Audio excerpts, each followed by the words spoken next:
Welcome to another episode of Wisdom Personified, Conversations with Dudu Msomi. I hope you are handling the lockdown well and enjoying the series that we're bringing to you. Today, I bring a very special guest, a friend of mine, Soma Zaaiman. She's the Managing Director of BTS. Soma, how are you? I'm very good, thank you, Dudu. I don't know if I've ever asked you about which school you went to. I know that you studied accounting and law at university. You went to University of Pretoria. But what were your favorite subjects at school, and what attracted you to do law and accounting? That feels like centuries ago, It like is. a lifetime, and I suppose it is, right? No, I loved history. I actually loved history, and it's partly because it was just incorrect at school. If you think about when we were, let me talk for myself, when I was in high school, Yes. it was still a very particular form of history that was taught at that stage. A certain narrative, and I think what intrigued me was just to understand what the real history is, what the different perspectives are. So I liked history. I got under the skin of my history teacher because I always had different things in what they were teaching. Where did you get your sources from? Look, my father was quite involved in the struggle, or at least were very interested in it, and he sort of gave us that sense of trying to question what's going on. And then obviously, I mean, knowing that people were the Group Areas Act. I mean, you can't be unaware of these things, even though it might not have been on TV and so on. So I think there's an awareness that my parents brought with us that we were just questioning. And so history was interesting for me. And languages. I also had a teacher that was quite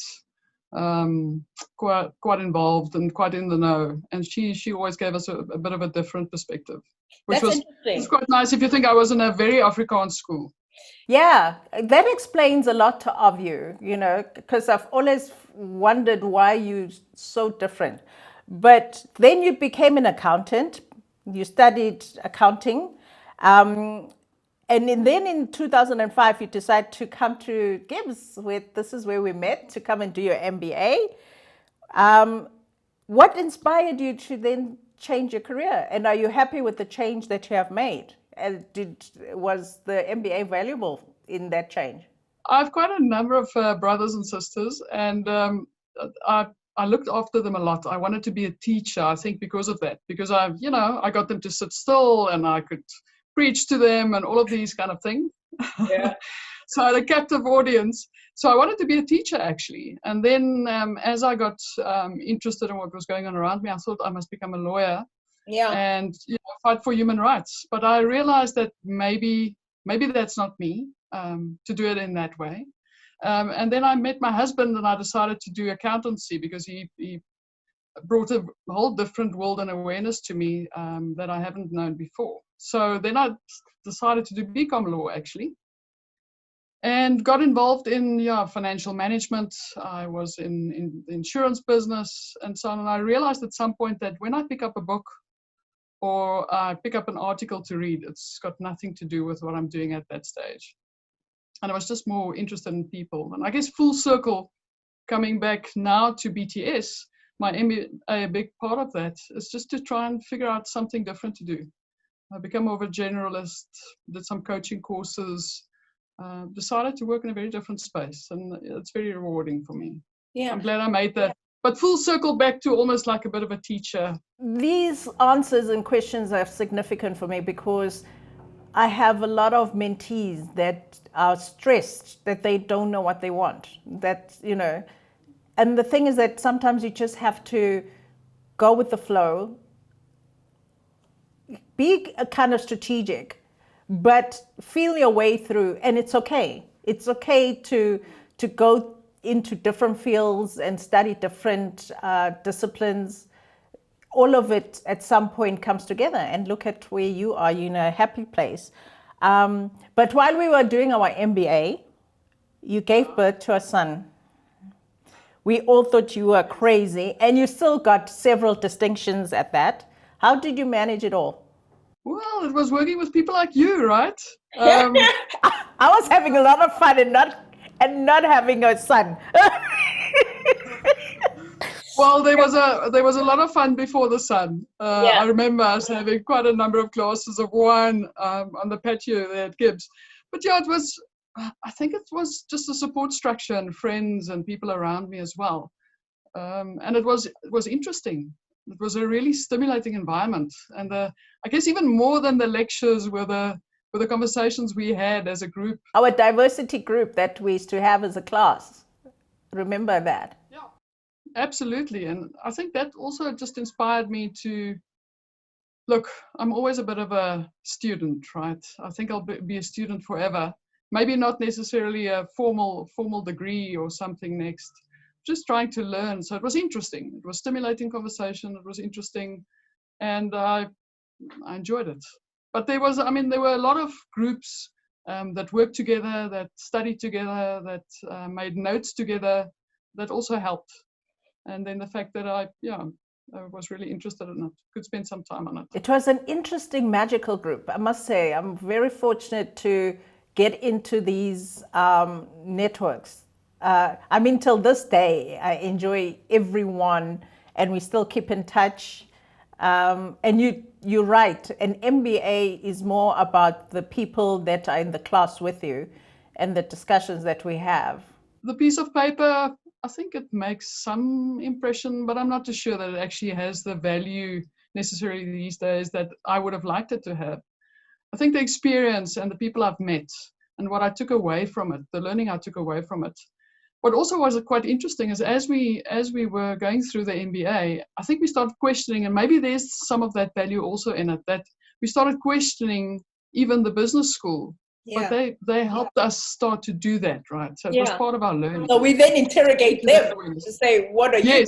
And how and Gordon Institute of Business Science allows us that. It's uncomfortable conversations. Absolutely. Have them.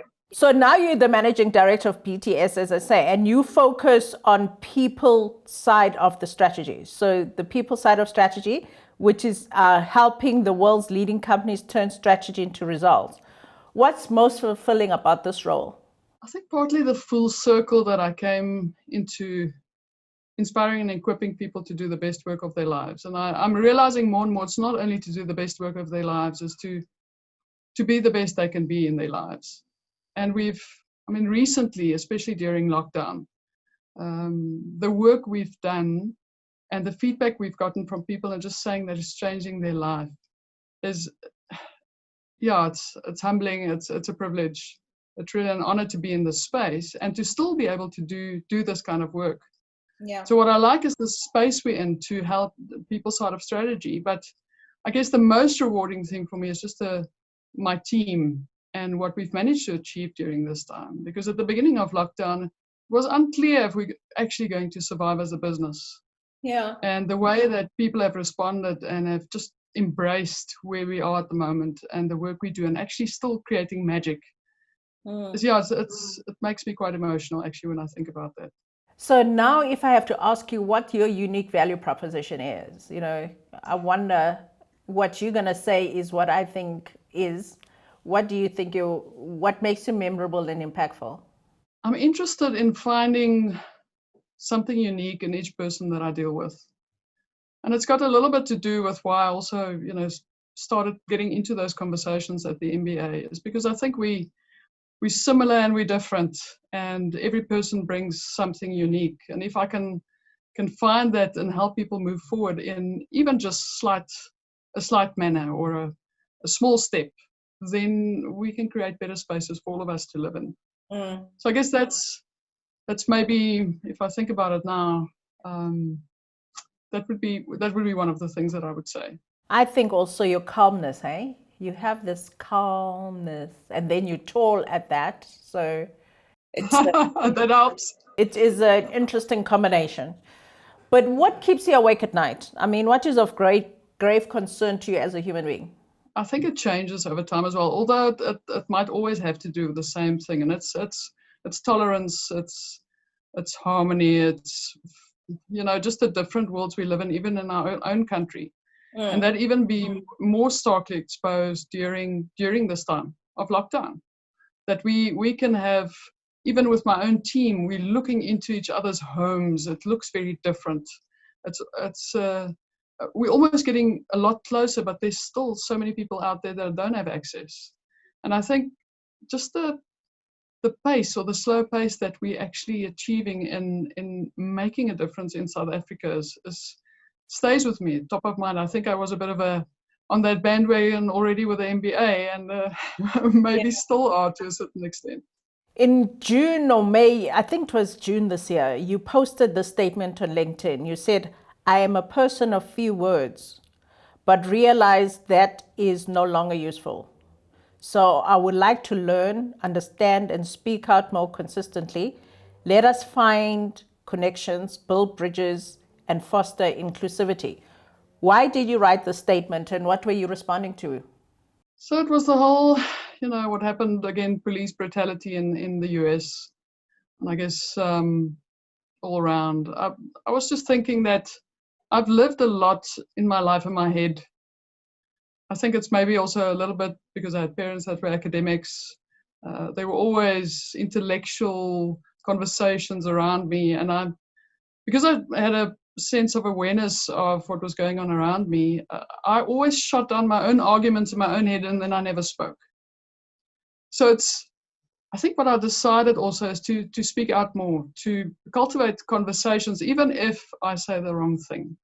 I think I sometimes was, scared that I would say the wrong thing would offend people, but at the same time, I can't shape my own argument because it is a recurring thought in my own head. It's like a train of thought that never gets out. So how do I get some of that into the public domain, into people around me, and we can sharpen our conversation. We can figure out what it really should be, and we can learn from each other. Yeah. I think it's just a more maybe explicit way of learning and making learning more possible. So do you believe in the phenomenon of white privilege, and how do you interact with that concept in your life? I think we can get stuck in concepts and definitions and explanations, but for me it's almost like we're all standing at the start of a race. We're going to run, but some people are weighed down by weights or whatever you can imagine. We're running this race, and you get to the finish line, and the organizers are only there for a little bit to hand out vitamins and new energy and information about the new race that will happen the next day.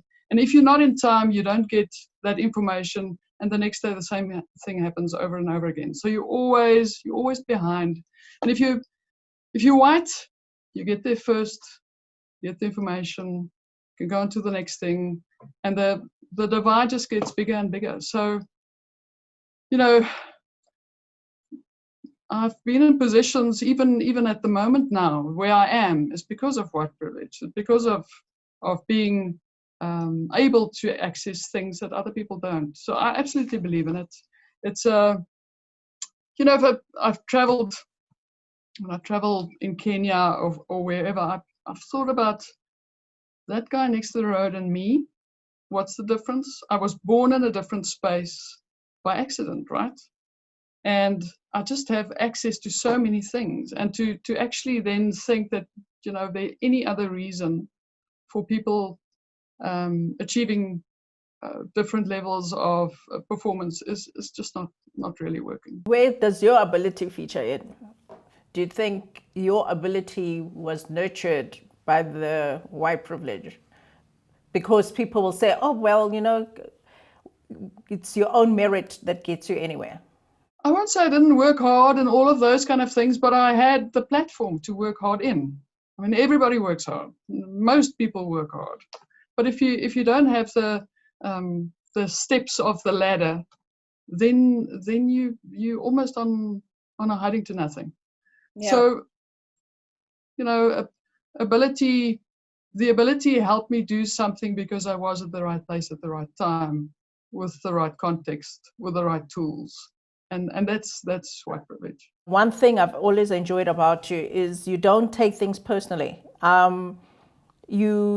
We have long chats. We express our frustrations as Africans. We express our pains that come from racism. I mean, you hear my accent and you'll think my life is amazing, having gone to the schools that I've gone to, and I still experience racism. So it's not, and sexism on top of that. And then as an African in the global space, everybody thinks we are at the bottom of any ladder. And yet when I have those conversations, you are never defensive, you never take anything personally. How do you evolve? How did you evolve to become such a compassionate human being? I think it's partly because I wanted to understand people more individually. I wanted to understand what makes them tick. And then realizing that we're similar in some way and we're different in others. All of us. If you take two people with a conversation, you know, we speak about diversity. It's multiversity, right? There's so many different things that we need to understand and be able to deal with and to value in each other.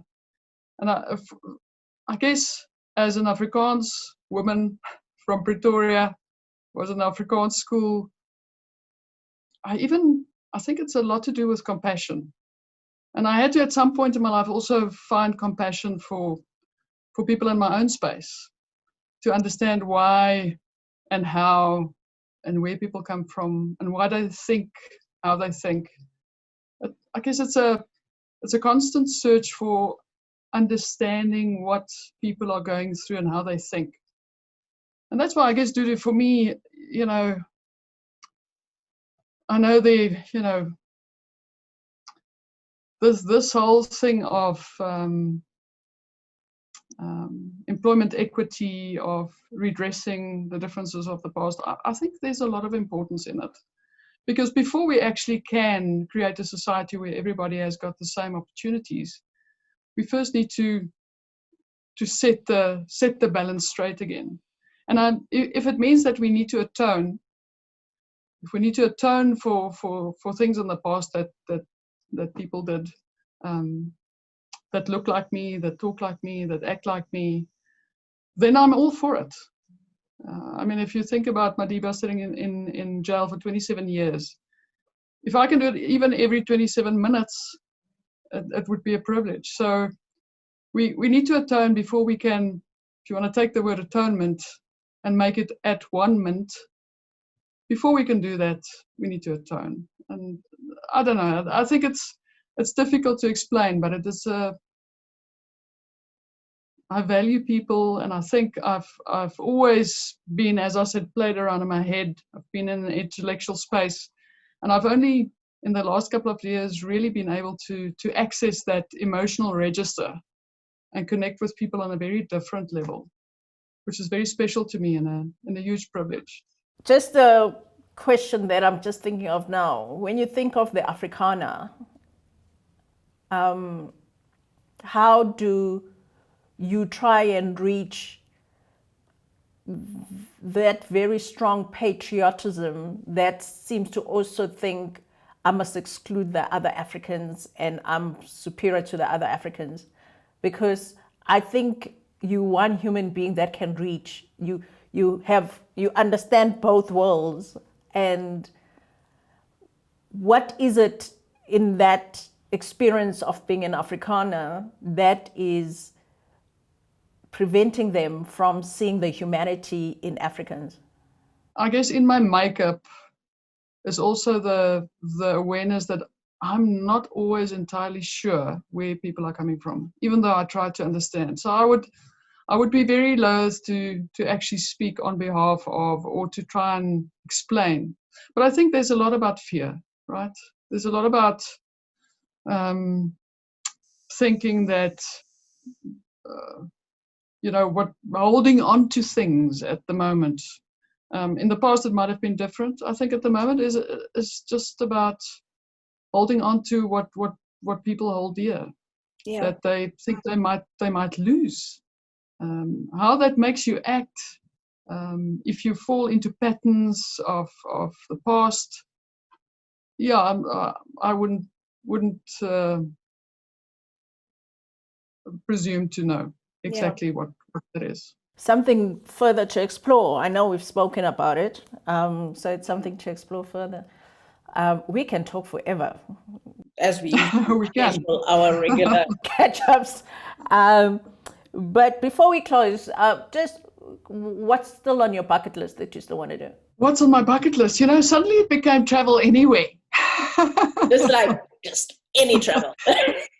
Just to Joburg would be fine. No, I think on my bucket list, it is furthering this conversation, Dudu. It's exploring more of this, and maybe understanding that we did make an impact one day. And I know that's not a real bucket list. I know there's maybe travel and seeing different spaces and meeting people and having conversations. But I think for me, it's this lockdown has just made it up front and center again, the situation we're in as a country. So if we can move it 1 inch, you know, some of these things move at glacier pace. It's like it takes generations. But if we can move it 1 inch, I'll be happy. To end our conversation now, what's the last wisdom? To what we were just discussing is to say, lay down your armor, you know, because to create conversation with different people, I need to lay down my armor and make myself vulnerable for people to trust me and also say, okay, I'll also lay down my armor. And then we can look for new and exciting spaces to be human together in. You know, when I asked you to have this conversation, you said, Dudu, I'm so boring. You know me. I find fascination in the most unexpected places, and you've been one of those human beings. And I hope with this conversation, more people get to know who you are and seek you out, because I think you're an amazing human being. And the more human beings that look like you and act like you, the better our world will be. Thank you so much for giving the time. I hope you enjoy that. Another conversation, Wisdom Personified, Conversations with Dudu Msomi. Please subscribe so that we can notify you when we have the next one. Until next time.